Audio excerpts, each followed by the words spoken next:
Good morning, students. Today we are going to see central government, that means union government.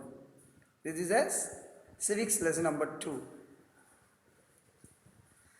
First, we are going to give introduction of the lesson.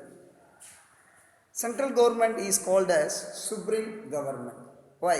Because central government only has power in our country. In all over the world, they are facing many problems, especially coronas. In our country, central government took some of the lockdown in our country. Actually, who is make this kind of the power mean in central government only. What are the union executive doing in our country? That means central government doing executive in our country. Indian Constitution clearly explained Article 52 to 78, Part 5. When you take our Indian government, that means central government is a democratic government. India is a democratic government. Democratic government means Indian people elect our Indian parliament members. Indian central government has three wings, namely union executive, legislature and judiciary. Now, one by one I explain central government three important organs. First one, executive.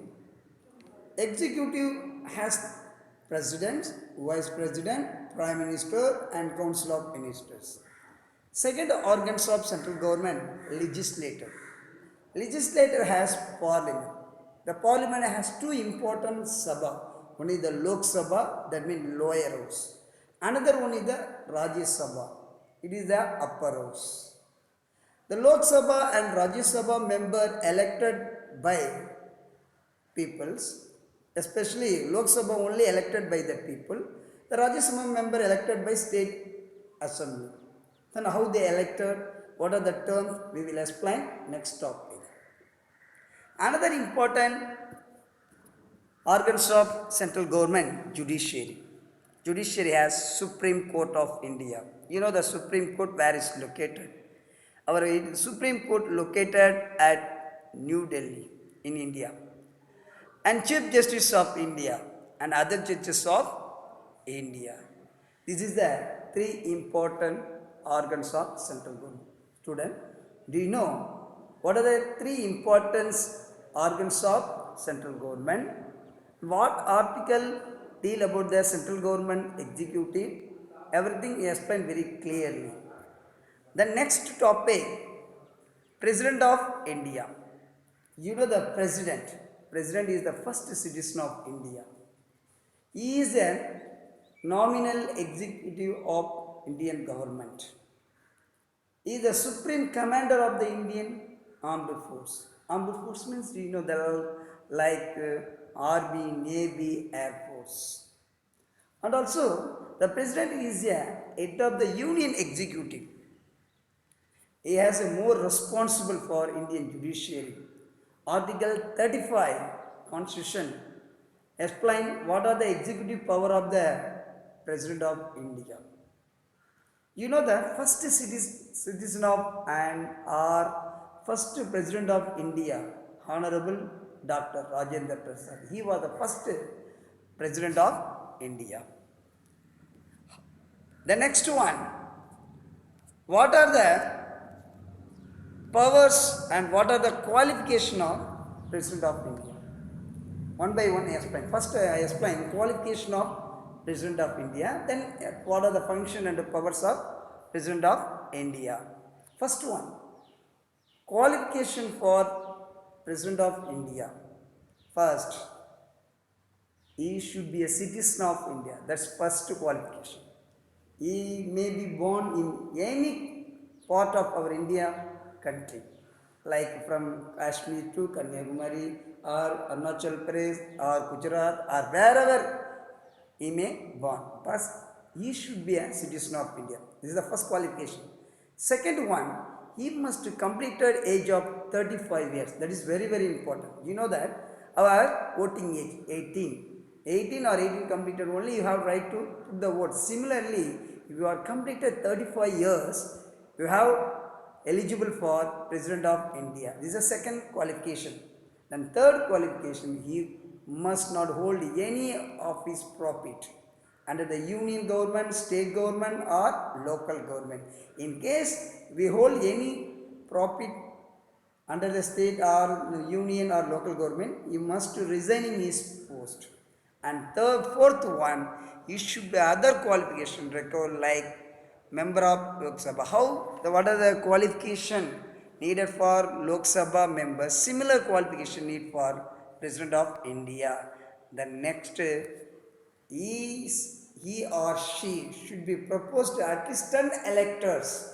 And the second, another 10 elected for electoral college. Electoral college, you mean member of parliament or state legislative, any 10 state legislative or 10 central government, central member of the parliament, those are also proposed. He or she is the President of India. So this is the qualification of President of India.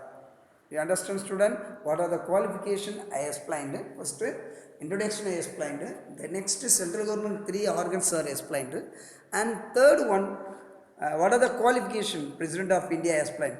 Generally, the President of India should be first citizen of India. Second, age 35 complete year, 35 years complete.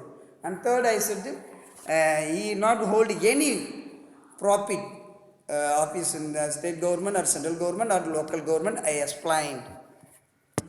Next topic, we are going to see how the President of India elected. That means election of the president. Election of the president. The president is elected by electoral college. Electoral college means electoral member of the both houses like parliament, Lok Sabha and Rajya Sabha, and elected by the National Capital Territory of Delhi and Puducherry members also. If we want to elect our President of India, we must provide single transparent vote. Okay, this is the pattern of the Indian President elect.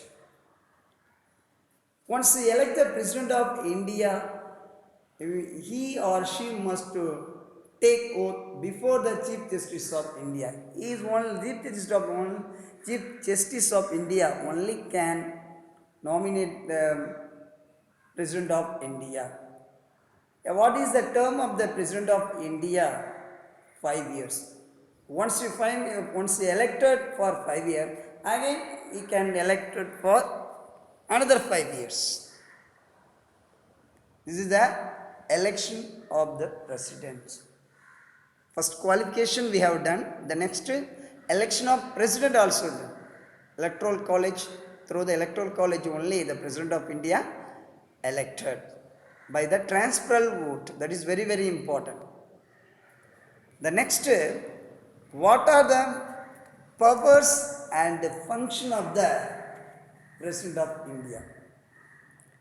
He has more power. First, what are the powers? First one, executive powers. Executive means, you know that already explained. Administration. If we want to run any government, we need a executive power. So Article 75 require every executive action of the union shall be taken name of the president. He appointed in our country very high official officers like Prime Minister. He appointed the Prime Minister and the other Council of Ministers, and also distribute the department by advice of the Prime Minister. That is very, very important. And also he is responsible for making variety of appointment. Not only Prime Minister of India, other minister and other important position in our country like Attorney General, Chief Election Commissioner, Supreme Court of Judge, Public Service Commission member, ambassador, other highest position is appointed. Who is appointed? This is the executive power. Executive power of the president is he appointed all high position in our country appointed by only president.